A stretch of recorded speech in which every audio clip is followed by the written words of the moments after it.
ਸਤਿ ਸ਼੍ਰੀ ਅਕਾਲ ਜੀ। News Asia Punjabi ਦੇਖ ਰਹੇ ਹੋ ਤੁਸੀਂ ਤੇ ਮੈਂ ਹਾਂ ਕੁਲਵੰਤ ਸਿੰਘ। ਇੱਕ ਵਾਰ ਫੇਰ ਇੱਕ ਨਵੀਂ ਵੀਡੀਓ ਦੇ ਨਾਲ ਤੁਹਾਡੇ ਰੂਬਰੂ ਹੋਇਆ ਤੇ ਅੱਜ ਦੀ ਇਸ ਵੀਡੀਓ ਦਾ ਵਿਸ਼ਾ ਹੈ ਵੈਰੀਕੋਜ਼ ਵੇਨਸ। ਵੈਰੀਕੋਜ਼ ਵੇਨਸ ਦੇ ਵਿੱਚ ਅਸੀਂ ਇੱਕ ਅਜਿਹੇ ਨੁਸਖੇ ਦੇ ਨੂੰ ਤੁਹਾਡੇ ਸਾਹਮਣੇ ਰੱਖਾਂਗੇ ਜਿਹੜਾ ਨਾ ਸਿਰਫ ਵੈਰੀਕੋਜ਼ ਵੇਨਸ ਨੂੰ ਠੀਕ ਕਰੇਗਾ ਬਲਕਿ ਗਠੀਏ ਨੂੰ, ਜੋੜਾਂ ਦਰਦਾਂ ਨੂੰ, ਬਹੁਤ ਸਾਰੀਆਂ ਚੀਜ਼ਾਂ ਨੂੰ ਜਿਹੜਾ ਉਹ ਉਸਦਾ ਵੀ ਇਲਾਜ ਕਰੇਗਾ। ਵੈਰੀਕੋਜ਼ ਵੇਨਸ ਕੀ ਆ, ਉਹਦੇ ਪਿੱਛੇ ਦੇ ਕਾਰਨ ਨੇ ਅੱਜ ਤੱਕ ਜਿਹੜੀ ਇਹ ਗੱਲ ਸਾਹਮਣੇ ਆਉਂਦੀ ਰਹੀ ਵੀ ਵੈਰੀਕੋਜ਼ ਵੇਨਸ ਜਿਹੜੀ ਆ ਉਹਦੇ ਪਿੱਛੇ ਲੀਵਰ ਦੀ ਖਰਾਬੀ ਇੱਕ ਮੁੱਖ ਕਾਰਨ ਰਹਿੰਦੀ ਹੈ। ਪਰ ਕੀ ਇਕੱਲੀ ਲੀਵਰ ਦੀ ਖਰਾਬੀ ਰਹਿੰਦੀ ਹੈ ਜਾਂ ਫਿਰ ਇਹਦੇ ਪਿੱਛੇ 7-8 ਕਾਰਨ ਹੋਰ ਵੀ ਨੇ? ਤੇ ਜੇ ਵੈਰੀਕੋਜ਼ ਵੇਨਸ ਹੁੰਦੀਆਂ ਨੇ ਤੇ ਉਹਦੇ ਨਾਲ ਕੀ ਹੁੰਦਾ, ਕਿਹੜੀਆਂ ਕਿਹੜੀਆਂ ਚੀਜ਼ਾਂ ਦੇ ਨਾਲ ਅਸੀਂ ਵੈਰੀਕੋਜ਼ ਵੇਨਸ ਨੂੰ ਦੀ ਸਮੱਸਿਆ ਨੂੰ ਆਪਾਂ ਠੀਕ ਕਰ ਸਕਦੇ ਹਾਂ? ਵੈਰੀਕੋਜ਼ ਵੇਨਸ ਜਦੋਂ ਹੁੰਦੀ ਹੈ ਤਾਂ ਇਨਸਾਨ ਨੂੰ ਕੀ ਕੀ ਹੋਣ ਲੱਗ ਜਾਂਦਾ ਹੈ? ਤੇ ਵੈਰੀਕੋਜ਼ ਵੇਨਸ ਜੇ ਠੀਕ ਨਾ ਹੋਣ ਤਾਂ ਉਸ ਤੋਂ ਬਾਅਦ ਫਿਰ ਇਨਸਾਨ ਦਾ ਅੱਗੇ ਕੀ ਨੁਕਸਾਨ ਹੋ ਸਕਦਾ, ਆਪਾਂ ਗੋਬਿੰਦ ਸ਼ਰਨ ਪ੍ਰਸਾਦ ਜੀ ਤੋਂ ਜਾਣਦੇ ਹਾਂ। गोविंद जी, थोड़ा न्यूज़ एशिया पंजाबी पे बहुत बहुत स्वागत है जी। वंदे मातरम। और कम शब्दों में सिर्फ ये कहना चाहेंगे कि ये जो हमारा सीरीज चल रहा है, खास करके उन बीमारियों के ऊपर जहाँ पे कहा जाता है कि सर्जरी ही इलाज है, तो सर्जरी जी जी से पहले आयुर्वेद आजमाएं, इस पुस्तक का स्वाध्याय चल रहा है। और इस पुस्तक में जो जो अध्याय हैं, जिन जिन रोगों को सर्जरी से पहले आयुर्वेद से नष्ट किया जा सकता है, उसी की जी जानकारी आप तक पहुंचाया जा रहा है इस माध्यम से। और इसमें जो आप लोगों का सहयोग मिल रहा है, इस चीज को आप कर रहे हैं, जो फोन कॉल आते हैं, उससे हमें भी खुशी मिल रही है कि वाकई हम जो ये काम कर रहे हैं दिल खोल के, सच्ची बात कोई अपनी तरफ से नहीं, ये इस पुस्तक का ही स्वाध्याय कर रहे हैं। और स्वाध्याय से क्या हो रहा है कि हमारा ज्ञान भी बढ़ रहा है, आपका भी ज्ञान बढ़ रहा है। और जब ज्ञान बढ़ता है तो विश्वास होता है, और विश्वास होगा तो फिर हम अपनाएंगे, और अपनाएंगे तो हम अपने परिवार को स्वस्थ और समृद्ध बनाएंगे। तो बिल्कुल इसी में अभी जो ये पुस्तक है जिन्होंने लिखी है, डॉक्टर अनुराग विजयवर्गीय जी ने, सर्जरी से पहले आयुर्वेद आजमाएं, तो वेरिकोज वेन्स के ऊपर उन्होंने अध्याय में क्या क्या लिखा है, इन बातों को पढ़ते हैं, आप सुने और समझने का प्रयास करें। क्या है वेरिकोज वेन्स? हमारे शरीर में धमनियां शुद्ध रक्त को हृदय से सारे शरीर तक पहुंचाती है, और शिराओं के द्वारा अशुद्ध रक्त हृदय को वापस पहुंचाया जाता है। पैरों की शिराओं के माध्यम से रक्त को हृदय की ओर वापस ले जाते समय शिराओं को गुरुत्वाकर्षण के विरुद्ध कार्य करना पड़ता है। इन शिराओं में वाल्व लगे होते हैं जो कि रक्त को वापस आने से रोकते हैं। लेकिन जो लोग लगातार खड़े रहते हैं, उनके पैरों की शिराओं के वाल्व खराब हो जाते हैं। इससे शिराएं फैल जाती है और रक्त प्रवाह रुकने लगता है, और शिराओं में रक्त इकट्ठा होकर शिराएं नीली पड़ने लगती है तथा पैरों एवं पिंडलियों में दर्द होने लगता है। कितनी जी सरल भाषा में इन्होंने वेरिकोज वेन्स को समझाया है। अब आ जाते हैं कारण पे। कारण में है वंशानुगत।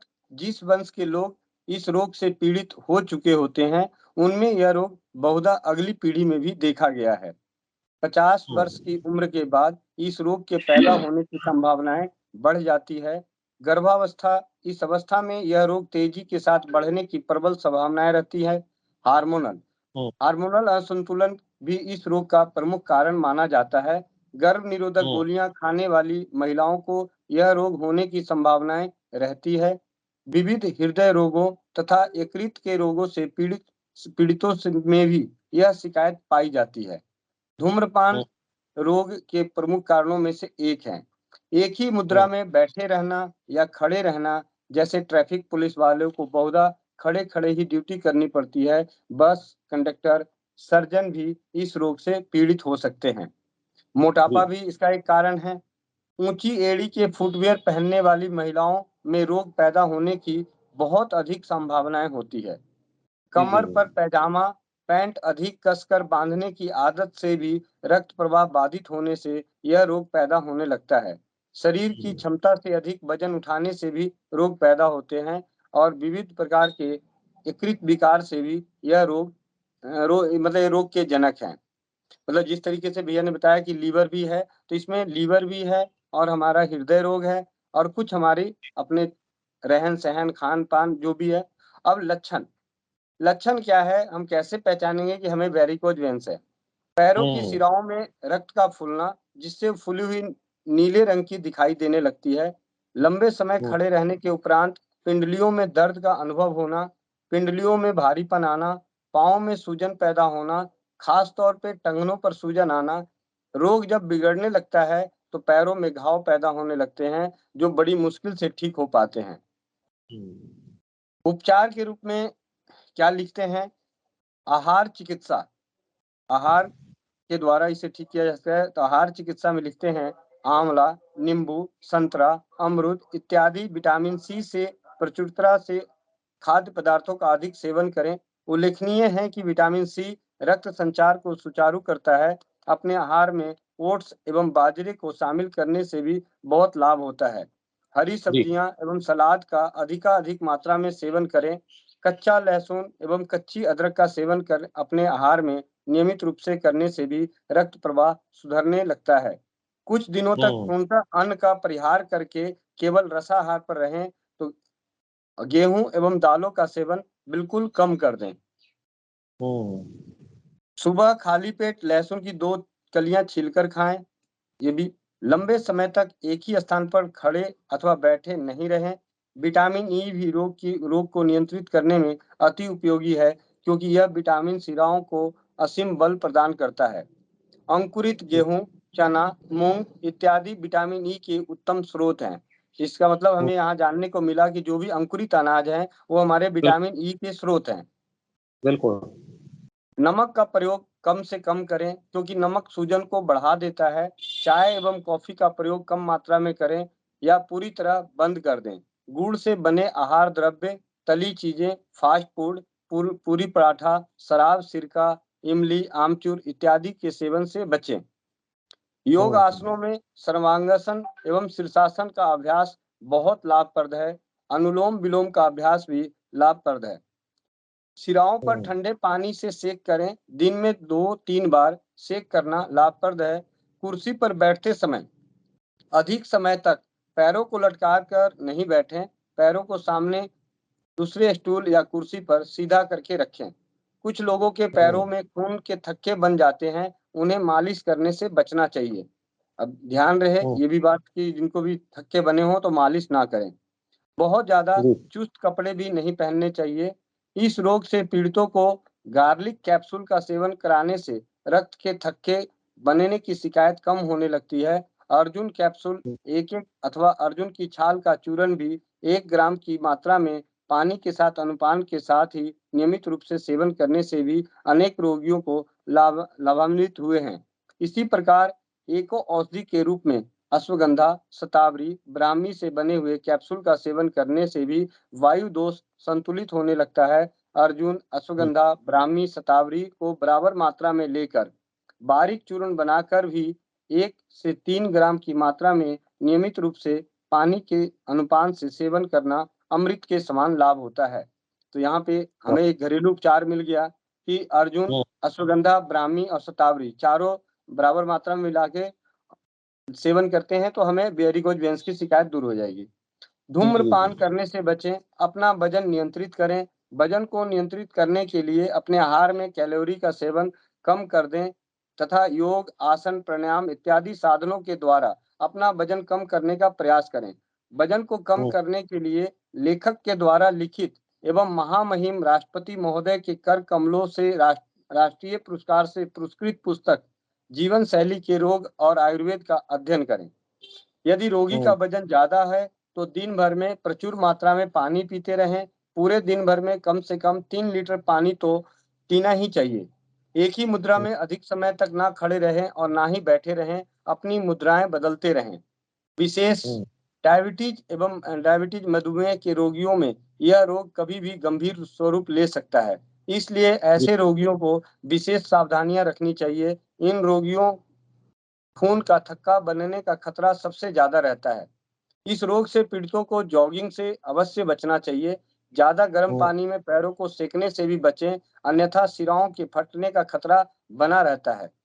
आयुर्वेदीय मत, आयुर्वेद के अनुसार यह रोग वायु, पित्त एवं रक्त दोषों के बढ़ने से पैदा होता है। इसलिए वायु दोष को शांत करने वाला तथा शिराओं को बल देने वाला उपचार किया जाना चाहिए। एक विशिष्ट उपचार यहाँ प्रस्तुत है, जिसका विधिवत सेवन करते रहने से रोगियों को लाभ मिलता है। तो पहले उपचार में जो बताते हैं आयुर्वेदिक औषधियों के आधार पे, एकांगवीर रस 10 ग्राम, रस माणिक्य 4 ग्राम, स्वर्ण माछिक भस्म 10 ग्राम, प्रवाल पिष्टी 10 ग्राम, रसराज 2 ग्राम, गिलोय सत्र 10 ग्राम। इन सब औषधियों को पीसकर एक साथ मिला लें तथा 40 पुड़िया बना लें। एक एक पुड़िया सवेरे शाम शहद के साथ सेवन करें।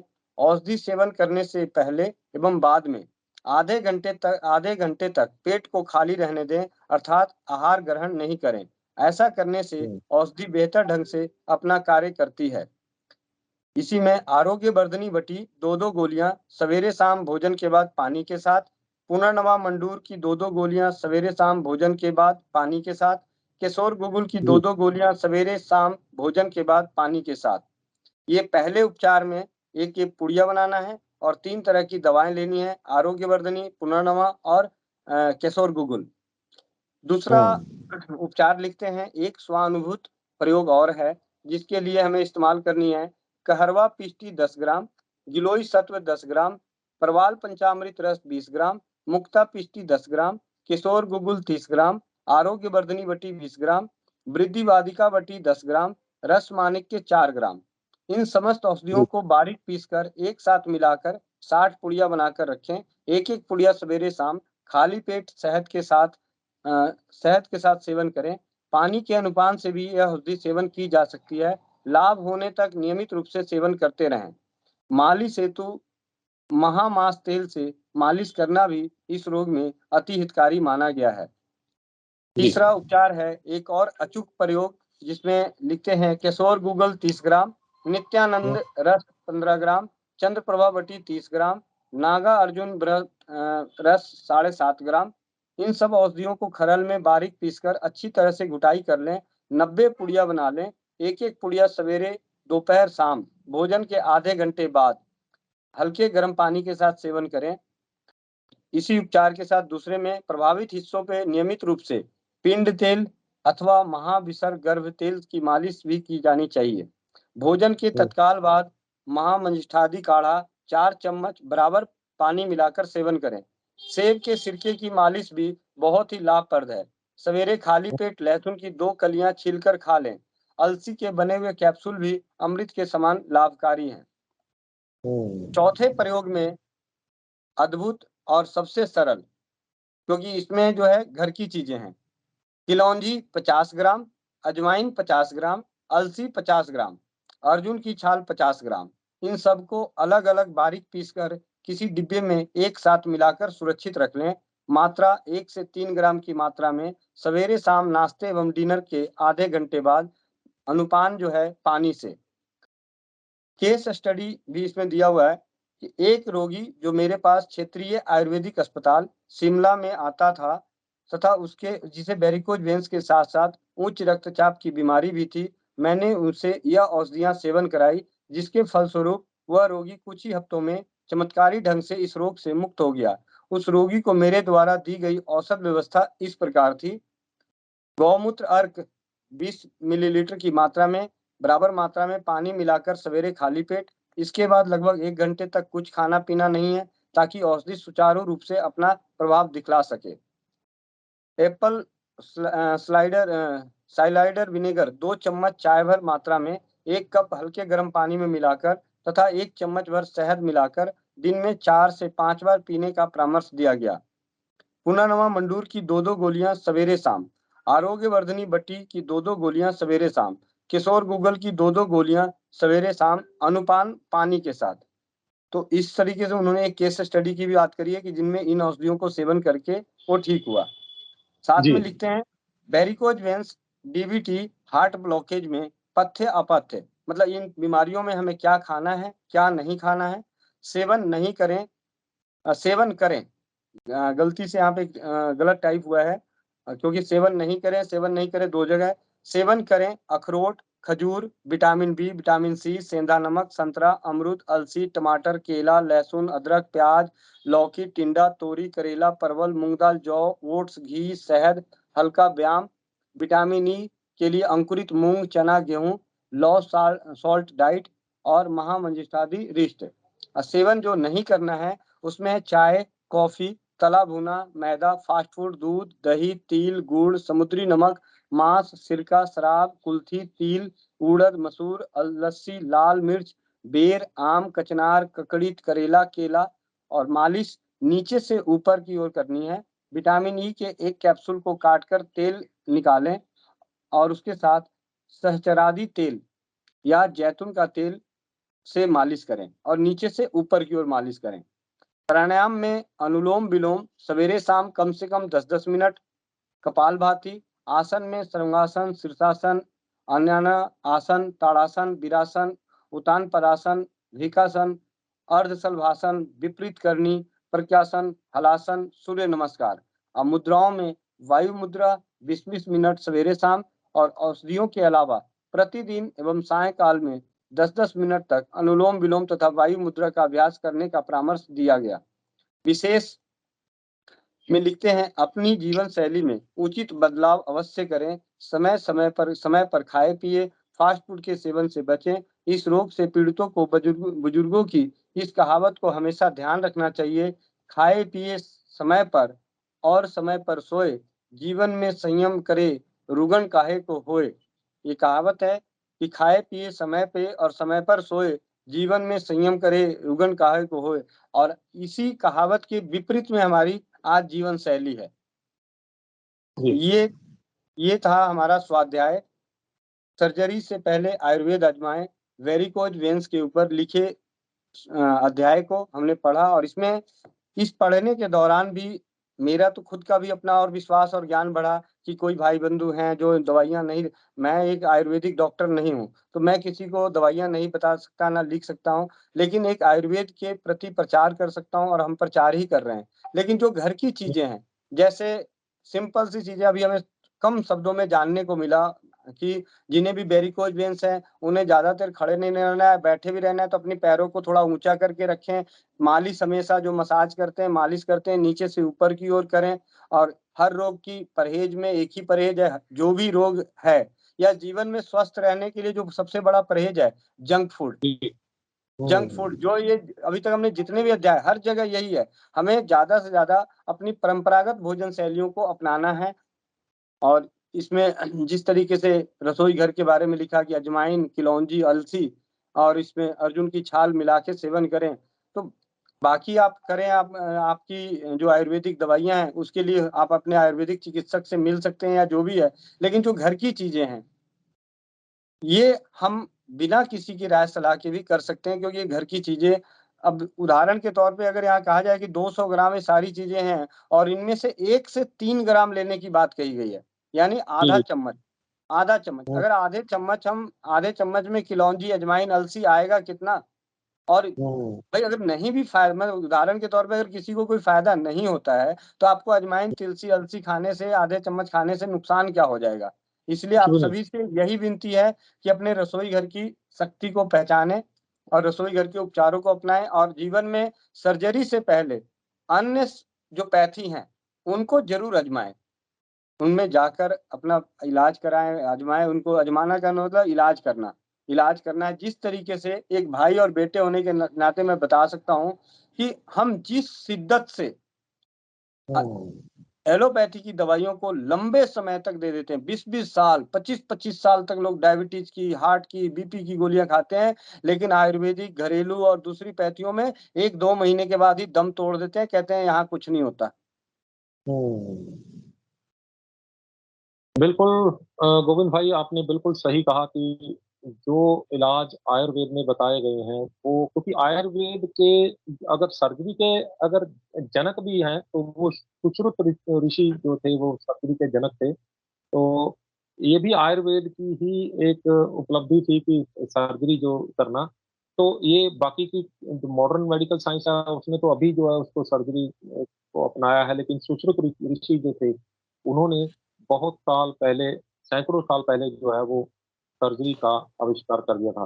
तो हम ये नहीं कह सकते कि आयुर्वेद जो है वो जो मतलब ओल्ड एज जो हो गई है उसमें तो वो उपचार हो ही नहीं सकते जिससे जो आज मॉडर्न मेडिकल साइंस कर पा रही है। तो वेरिकोज वेन्स जो है वो, अगर ये तो थे डॉक्टर अनुराग विजय वर्गीय के जो अ, विचार और उनका जो तजुर्बा और उनके द्वारा लिखित जो अध्याय। तो क्या जो आपकी जो नॉलेज के अनुसार, क्योंकि आपने भी काफ़ी कुछ पढ़ा हुआ है, आपने भी काफ़ी कुछ देखा हुआ, तो शिराओं को बोलते हैं जो उसको जो जो खून वापस लेके जाती हैं और धमनियों को लेते हैं जो खून लेके जाती हैं। तो जो जी गंदा खून वापस लेके आ रही हैं उनको शिराएँ बोलते हैं। तो क्या हम शिराओं को, अगर उनमें कुछ व्याधि पैदा हो गई और उसमें कुछ प्रॉब्लम आ गई है, तो उसके लिए जो है वो हमें और आयुर्वेद में क्या-क्या हो सकता है? क्या इसके बारे में आपके पास कोई तजुर्बा है? जी। जिस तरीके से जब इस पुस्तक की अगर हम साइड में कर देते हैं और इससे पहले वेरिकोज वेन्स या जो भी चीज़ें आती है, अब मैं अभी पीछे बिहार में गया था, तो वहाँ पे बहुत सारे बुजुर्गों से जब कुछ बात करने का मिला, तो उन्होंने एक चीज़ बताया था, जो सबसे ज़्यादा वो लोग कहते थे कि हमें ना जब भी कभी ऐसी समस्या होती थी, जैसे नस फूलने लगती थी, मोटी होने लगती थी, तो दादी-नानी या जो भी होते थे, वो ये कहते थे कि भई इसके जो है ना टाँग के नीचे तकिया लगा दे। टाँग के नीचे हुँ, तकिया लगा दे। रात को हुँ, मतलब तकिया लगा के सोते थे। मतलब उस तरफ को ऊँचा करके सोते थे और उनको आनंद रहता था। दूसरी चीज़ कि मालिश जो होती थी मैंने अपने दादाजी को भी देखा कि जब वो बुजुर्ग हो गए थे 1993 के आस-पास तो थोड़ा-सा अच्छा था, लेकिन जब हम आखिरी में जब देख रहे थे, तो वो हमेशा कहते थे, "या ऐसे मत मालिश कर, इस तरीके से मत कर, ऐसे कर।" मतलब कहने का मतलब जो आज ये किताब में लिखा हुआ है कि नीचे से ऊपर हुँ, कर, ऊपर की तरफ घर्षण कर, ऊपर की हुँ, तरफ करो। ये चीज़ें थी। दूसरी खाने-पीने में जैसा कि हम जानते हैं कि अपने रसोई घर में बहुत सारी चीज़ें हैं जो हमारा ब्लड सर्कुलेशन तेज़ करती है। तो ब्लड सर्कुलेशन तेज़ करने वाली जो लहसुन है, सौंठ है, अजवाइन है, मेथी है, चिलौंजी है, ये जो हमारे गरम मसाले जिनको कहते हैं दालचीनी है, हल्दी है, जी, इनका सेवन करके और इससे पहले एक छोटी-सी बात कि गेंदे के फूल की पंखुड़ियों का बना हुआ तेल, गेंदे के फूल की हुँ, पंखुड़ियों का बना हुआ तेल, तिल के तेल में जब वो गेंदे के फूल की पंखुड़ियों का तेल बनाते हैं और उस तेल से मालिश करते हैं, तो वो भी बहुत अच्छे तरीके से लाभ किया है। 2016 में हुँ, मैंने उस वक़्त से कब से कई सारे बहनों को बताया, उनको बहुत आराम मिला और उसके साथ-साथ जो हमारे घर की चीज़ें थी, खाने-पीने जो इसमें लिखा हुआ था अर्जुन की छाल, दालचीनी, मेथी, सौंठ, अजवाइन जो हम जोड़ों के दर्द के लिए इस्तेमाल करते हैं, घुटनों के दर्द के लिए इस्तेमाल करते हैं, यानी जो ब्लड सर्कुलेशन को हमारे वायु का दोष हो जाता है, मतलब ब्लड का हवा का आना-जाना कम हो जाएगा, तभी तो ब्लड को ऊपर-नीचे होने में दिक्कत होती है। तो वही चीज़ें हैं, सिर्फ़ कहने का मतलब कि कष्टों को नाम अलग-अलग दिया जाता है, इलाज रसोई घर में उन्हीं 20-25, 10-12 मसालों को ही इस्तेमाल किया जाता है। तो ये एकदम सिंपल है। सबसे बड़ी दिक्कत क्या है कि हमें ना मतलब कम शब्दों में बोलूँ तो जितना ज़्यादा रोगों के नाम लाया गया है, उतना ही बड़ा व्यवसाय खड़ा किया गया है। जी, जी। कम तो शब्दों का ये सेब का सिरका जो है वो बार-बार आ रहा है। मैंने भी बहुत सारी जगह पे पढ़ा हुआ है कि सेब के सिरके के साथ जो आप पाँव पे और उँगलियों पे मालिश करेंगे और सेब के सिरके के पिएँगे, तो उससे वेरिकोज़ वेन्स की जो समस्या है वो दूर होती है। तो इसके पीछे की साइंस जो है वो यही हो सकती है कि सेब के सिरके से जो बॉडी में फालतू फैट जमा हुई हुई है, फालतू का कोलेस्ट्रॉल जमा हुआ है, फालतू की जो, अगर उसमें कहीं न कहीं रुकावट है, तो वज़न जो है वो भी कम करता है, तो उसकी वज़ह से ये वो पिंडलियों में जो है वो हाँ जी। वेरिकोज़ वेन्स समस्या ठीक होती है। सेब के सिरका का जो यहाँ पे रोल आ रहा है ना, जब भी हम देखेंगे सेब के सिरके का इस्तेमाल जहाँ भी हम देख रहे हैं, इलाज के पर्पज़ से, तो हमेशा गर्म हुँ, पानी के साथ मिला के देने की विधि है, कहीं भी गर्म बिल्कुल। पानी से। तो गर्म पानी में जब सेब के सिरके को मिलाते हैं, सैट्रिक एसिड को मिलाते हैं, तो हमारे शरीर से विजातीय तत्व को बाहर निकालने का काम करता है। जैसा कि एक हुँ, साधारण सा नुस्खा हमेशा सोशल मीडिया पे वायरल होता है, लोगों को जानते हैं कि गर्म पानी में नींबू मिला के पियो तो मोटापा कम होता है। यानी कि आपके हुँ, शरीर से एक्स्ट्रा चर्बी जाती है। ये तो ये हुँ, जो सेब का सिरका वो सैट्रिक एसिड है और और एक तरह से आसव है। अगर आयुर्वेद की भाषा में बात करें तो एक आसव और आरिष्ट के रूप में सड़ा के किसी चीज को उसका बनाना, भले उसको ना बोले वो अलग बात है, लेकिन है सेब का सिरका। जो सेब का सिरका यही है कि हमारे शरीर के विजातीय तत्व को निकालता है। और कब निकालेगा? जब उसे हम गर्म पानी में मिला के पिएंगे। अगर हम उसे नॉर्मल, अगर ठंडे सादे या अपने खाद्य पदार्थों में डाल के उसको स्वाद के लिए अगर इस्तेमाल करते हैं तो हमारे कष्टों को बढ़ा सकता है। आपने कहा कि जो किताब के अनुसार जो है वो लहसुन की अगर हम लोग सेवन करते हैं नियमित रूप से 2 कलियां, तो उससे भी वेरिकोज वेन जो है वो ठीक होती है। क्यों? लहसुन जो है वो खून को पतला करता है, खून के अंदर जो नाइट्रिक ऑक्साइड की मात्रा को बढ़ाता है, शायद इसीलिए उसको फायदा देता है। जी, खून लहसुन का सबसे बड़ा मैं आपसे 1 मिनट का समय चाहता हूँ। मैं आपको लहसुन की जब बात हो रही है तो मैं आपको स्पेशली एक चीज़ दिखाना चाहता हूँ आप सभी को। हम्म, अगर ये नज़र आ रही हो तो आप पढ़ सकते हैं कि क्या लिखा हुआ है। लहसुन बादशाह। लहसुन बादशाह, मतलब लहसुन के ऊपर, ये पूरी पुस्तक लहसुन के ऊपर है। और मैंने जब इस पुस्तक में पढ़ा गया था तो इसमें एक चीज़, मतलब संक्षेप में बताऊँ कि इस लहसुन बादशाह कुछ एक किताब नहीं है। एक हम और आप जैसे किसी भाई को महात्मा गांधी ने लहसुन के बादशाह की उपाधि दी थी, क्योंकि उन्होंने अपने जीवन में लहसुन का ही भरपूर सेवन किया था। और उनके लहसुन के सेवन की तो इस कदर था कि शरीर से लहसुन की दुर्गंध, मतलब दुर्गंध बोल दो, सुगंध बोल दो, जिसको जैसा होता है, तो लहसुन की खुशबू आती थी उनके शरीर से। और उनकी जो जीवन की जो उम्र थी लगभग 110-112 साल तक, पूर्ण रूप से स्वस्थ। और जब भी महात्मा गांधी से इनकी मुलाकात होती थी तो 1-1 घंटे तक परिचर्चाएं चलती रहती थी महात्मा गांधी के साथ इनकी। तो हम्म, इनको नाम ही दे दिया गया था लहसुन बादशाह के नाम से। तो ये है लहसुन की खासियत। और सबसे बड़ी बात, लहसुन को अभी हम हार्ट की रोग के लिए अगर साधारण सी बात करें तो किस चीज में काम नहीं आती। लकवा का रोग है तो लहसुन, हृदय का रोग है तो लहसुन, हाई बीपी है तो लहसुन, डायबिटीज है तो लहसुन, मतलब हर जगह लहसुन। हम जो दर्द निवारक तेल बनाते हैं उसमें लहसुन, कान का दर्द हो रहा है तो लहसुन, दांत का दांत का दर्द है वहां भी लहसुन का प्रयोग है। लहसुन के ऊपर भी अगर हम एक परिचर्चा करें तो मतलब कम पड़ जाएगा, लेकिन हम घंटे आधे घंटे में बहुत सारे लहसुन के प्रयोगों को जान सकते हैं कि किस तरीके से सर का दर्द, किसी को भयंकर सर का दर्द हो रहा हो, भयंकर, हम्म, आपके घर में लहसुन पड़ी है, 1 कली लहसुन की लीजिए, 1 चम्मच पानी लीजिए, उसको अच्छे से मसल दीजिए। मसलने के बाद उसकी पानी की 2-2 4-4 बूंदे दोनों नाक में डाल दीजिए। वो डालने के बाद उससे थोड़ा दूर हट जाइए, नहीं तो गालियाँ तो पहुँच जाएगी लेकिन हाथ ना पहुँचे इतना दूर हट जाइए। लेकिन मिनट के अंदर, ये नहीं, एक बार नहीं, पिछले 2 सालों में हमने ना जाने कितने सैकड़ों भाई-बहनों पे परीक्षित हुआ है कि सर का दर्द नष्ट हो जाता है। कच्चा लहसुन, किसी को हार्ट का अटैक आया हो, भरपूर मात्रा में उसको इतना लहसुन खिलाते रहो, खिलाते रहो, खिलाते रहो। भाई जब तक हॉस्पिटल नहीं जाते तब तक उसको लहसुन चबा के खाते रहे, अदरक चबा के खाते रहे, लाल मिर्च खाते रहे।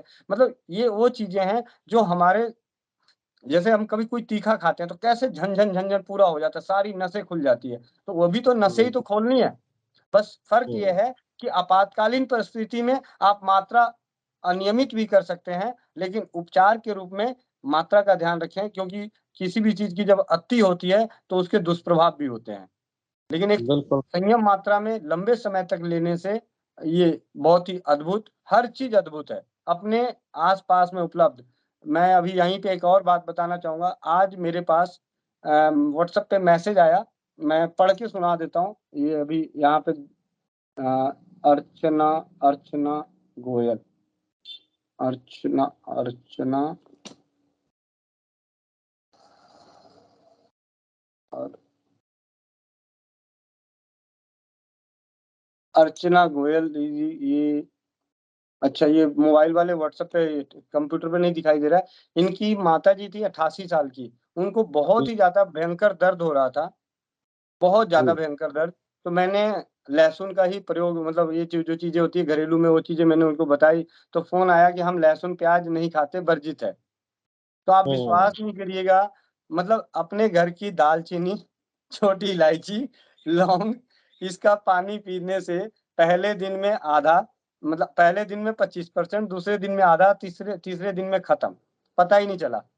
अगर मैं अभी उसका एक स्क्रीनशॉट आपको भेज दूंगा, आप इस वीडियो के बीच में जरूर लगा दीजिएगा। और सभी भाइयों से विनती है, क्योंकि आज मैंने अपने व्हाट्सएप के ग्रुपों में या स्टेटस पे शेयर किया है कि हर उम्र में रसोई घर प्रभावी है, और ये मतलब टैग लगाया कि हर उम्र में रसोई घर प्रभावी है। और उसके पीछे जो उन्होंने अपना फीडबैक लिखित रूप में मुझे व्हाट्सएप पे भेजा, वो मैं भेज दूंगा आपको। आपसे विनती कि वो लगा दीजिएगा, और लोग उसे बड़े ध्यान, मैं कहता हूँ आप सभी से कहता हूँ कि आप उसको बड़े ध्यान से पढ़िए कि वाकई हमें करने में क्या दिक्कत है। जिस चीज से हमारा शरीर है, हमारे भोजन से ही हमारा शरीर है। और आज के समय में हमें अपने भोजन से दूर किया जा रहा है, लेकिन हमें अपने भोजन को पहचानना है कि हमें क्या खाना है, क्या नहीं खाना है। इतनी जानकारी तो होनी चाहिए, वो सारी चीजें होनी चाहिए, लेकिन सही मामले में भोजन से ही जीवन है। लोग कहते हैं, कुछ लोगों को कहावत है, या मैं जीने के लिए खाता है या खाने के लिए जीता है। तो अब हमें जो है जीने के लिए खाना है, खाने के लिए नहीं जीना है। बिल्कुल बिल्कुल। कई लोग तो धरती पे अनाज को खत्म करने के लिए ही पैदा हुए हैं, ऐसा लगता है कि वो अनाज खाने के लिए आए हैं, खाना खाने के लिए आए हैं, और वही रोग जो है वो रोगों से ज्यादा ग्रस्त हो जाते हैं। तो वेरिकोज वेन्स के संबंध में आपने एक बेशकीमती जानकारी दी, अपना भी अनुभव जो है वो दर्शकों के साथ साझा किया है। तो उम्मीद करते हैं कि आपके द्वारा दी गई जानकारी जो है वो लोगों को पसंद आई होगी। जाते जाते अपना नंबर दे दीजिए। और जो लोग समृद्ध हैं, क्योंकि आप किसी से पैसा नहीं लेते, किसी पे कोई भी उपचार करने का, कहीं भी अगर जाते हैं कैंप लगाने का, कहीं भी अगर जाते हैं किसी के साथ कुछ भी अगर बुलाकर आपके द्वारा किसी को ज्ञान अगर अ, दिलवाया जाता है, तो आप उनसे कभी कोई फीस नहीं लेते। तो अगर जो कोई भी समृद्ध हैं वो अगर आपकी हेल्प करना चाहते हैं, तो आप अपना जो वो नंबर बता दीजिए जिसमें आपका अकाउंट जुड़ा हो। तो बाकी जो अगर आपसे कोई पूछता है इलाज के लिए, तो वो भी नंबर दे दीजिए। जी, मेरा जो नंबर है 9958148111, 9958148111, यही नंबर है। इसी नंबर पे आप व्हाट्सएप करके मैसेज डाल सकते हैं अपनी समस्याओं के साथ, पूरी जानकारी के साथ। तो जो मुझे एक भाई होने के नाते जो मुझे मालूम होगा, वो मैं आपको इलाज बता दूँगा। और आपातकालीन परिस्थितियों में लगातार मतलब फ़ोन कर सकते हैं, नॉर्मल कॉल कर सकते हैं, या व्हाट्सएप कॉलिंग कर सकते हैं। व्हाट्सएप कॉल थोड़ा उठाना मुश्किल होता है, लेकिन नॉर्मल कॉल कर सकते हैं आपातकालीन परिस्थितियों में। और जो भी भाई-बंधु हमारे इस स्वस्थ समृद्ध परिवार की एक जो विचारधारा है, इस विचारधारा के तहत रसोई घर ब्रह्मांड की प्रथम औषधालय जागरूकता अभियान और स्वदेशी चिकित्सा के प्रति जागरूकता, इनके प्रति अगर जो भी आप सहयोग करना चाहते हैं, उसके लिए जो डिजिटल जो आजकल है, उसमें जो बैंकिंग सेक्टर के हिसाब से, तो 9958148111 यही नंबर है। इस नंबर पे आप आर्थिक सहयोग कर सकते हैं। वो आर्थिक सहयोग तो मैं आप सभी से यही कहूँगा कि आर्थिक सहयोग के अलावा जो कर सकते हैं, तो आप सामाजिक समारोह में स्वदेशी चिकित्सा के प्रति जागरूकता के लिए अपने-अपने स्तर पे शिविर का आयोजन कराएँ। मतलब जिस तरीके से अभी 27 जून को मुरादाबाद में एक शादी होने वाली है, उस शादी में भी स्वदेशी चिकित्सा शिविर का आयोजन कराया जा रहा है। तो इस तरीके से इससे क्या आएगा कि हमारे समाज में, क्योंकि मैंने खुद देखा, इस अनुभव का सबसे बड़ा फ़ायदा ये होता है कि जब हम ज़मीनी स्तर पे एक बैठे होते हैं, तो वहाँ पे जब लोग देखते हैं तो कहते हैं, "क्या है?" मैंने कहा, "जी ऐसे-ऐसे।" हाँ, कुछ लोग कहते हैं, "हाँ, नहीं-नहीं बहुत बढ़िया, ऐसा तो होता था, मेरी दादी-नानी करती थी ये।" मतलब वहाँ से तो हमें भी 2-4 ज्ञान मिल जाता था हमेशा। जहाँ भी मैं आज तक शिविर लगाया हूँ, 2-4 ऐसे नुस्खे जो सरल-सरल होते थे, वो मिल जाते हैं। तो वो भी उपचार, जो ज्ञान हम तक पहुँचता है, वो ज्ञान आप तक पहुँचाते हैं। तो इसलिए भी स्वदेशी चिकित्सा को बचाए रखने के लिए, इसके प्रति जागरूकता के लिए जागरूकता शिविर का आयोजन ज़रूर कराएँ अपने सामाजिक समारोह में। और एक बात और मैं आप लोगों को बता दूँ कि यहाँ पे जो बातें की जा रही है ना, दिल से बातें की जा रही है और सच्चाई के साथ की जा रही है। मैं कभी ये नहीं कह रहा कि मैं बहुत बड़ा ज्ञानी हूँ। मैंने आपके सामने नकल करी है, अकल से हमें काम लेना है, बिल्कुल। बस। बहुत-बहुत धन्यवाद गोविंद भाई। तो उम्मीद करते हैं कि आपके द्वारा दी गई जानकारी जो है वो सभी को पसंद आई होगी। अगली बार फिर ऐसी ही जानकारी लेके एक बार फिर हाज़िर होंगे। बहुत-बहुत धन्यवाद। जी, वंदे मातरम। धन्यवाद। ये थे गोविंद भाई, जिन्होंने हमें बताया वेरिकोज वेन्स के संबंध में कौन-कौन से उपचार हम घर बैठे कर सकते हैं सर्जरी से पहले। क्योंकि वेरिकोज वेन्स में भी अगर कोई समस्या आती है तो आगे चल के सर्जरी की प्रॉब्लम आने लगती है। तो सर्जरी से पहले आयुर्वेद अपनाएं। इस पुस्तक के अंदर के नुस्खे जो डॉक्टर अनुराग वर्गीय जो राष्ट्रीय पुरस्कार से सम्मानित हैं राष्ट्रपति से, तो उनके द्वारा लिखित की गई ये पुस्तक से आज हमें ये ज्ञान दिया गया कि वेरिकोज वेन जब किसी को समस्या होती है तो वो अपना इलाज घर बैठे कैसे कर सकता है। तो उम्मीद करते हैं कि ये वीडियो भी आपको पसंद आई होगी, और अगर पसंद आई है तो इसे भी ज़्यादा से ज़्यादा शेयर कर दिए। जितना भी ज़्यादा आप इस वीडियो को शेयर करेंगे उतना ज़्यादा आप किसी ना किसी का भला जरूर करेंगे, क्योंकि कोई ना कोई ये वीडियो खोल के जरूर देखेगा। और अगर चंद लोगों ने भी इस वीडियो को खोल के देखा और उसने अपने समस्या का समाधान खुद कर लिया, तो हम समझेंगे कि इस वीडियो को बनाने का मकसद भी कामयाब रहा। हमारे channel news Asia Punjabi, news Asia Hindi, Awaaze Punjab, Facebook page news Asia Punjabi और Facebook page news Asia Hindi को लाइक, सब्सक्राइब और फॉलो करना ना भूलिएगा।